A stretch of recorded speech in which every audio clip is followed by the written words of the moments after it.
नमस्कार.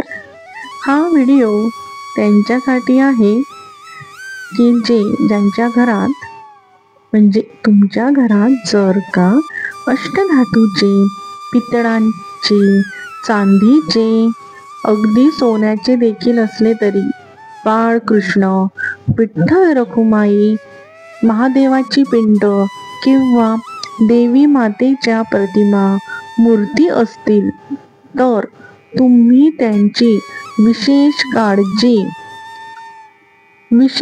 काळजी घेतली पाहिजे.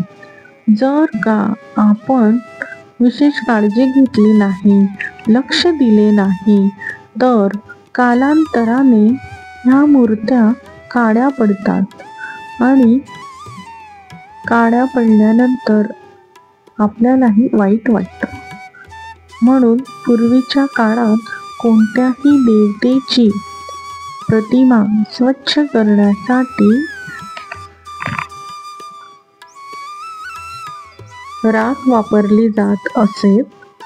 ही पवित्र राख गाईच्या शेणापासून बनवलेली गौरी, लाकूड, कोळसा यांच्यापासून बनवलेली असायची. पण आजकाल अनेक रसायनावर आधारित पदार्थांची जागा घेतलेली आहे.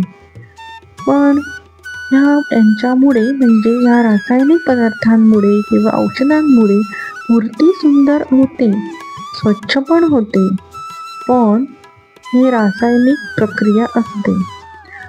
असे करू नये. आपण स्वतः सोबत असे करतो का? बिना केमिकल युक्त प्रोडक्ट वापरण्याचा आपला प्रयत्न करत असतो की केमिकल युक्त आपण साबण वस्तू वापरत नाही. आपण आयुर्वेदिक किंवा नैसर्गिक बनवलेले प्रोडक्ट वापरण्याचा स्वतःसाठी विचार करत असतो किंवा वापरत असतो, कारण तेच आपल्यासाठी, आपल्या शरीरासाठी उत्तम असते. तेव्हा विचार करा की आपण आपल्या देवघरातील देवांच्या मूर्त्या, प्रतिमा, जे की आपले श्रद्धास्थान आहे, ज्यांच्या सोबत असे का करायचं?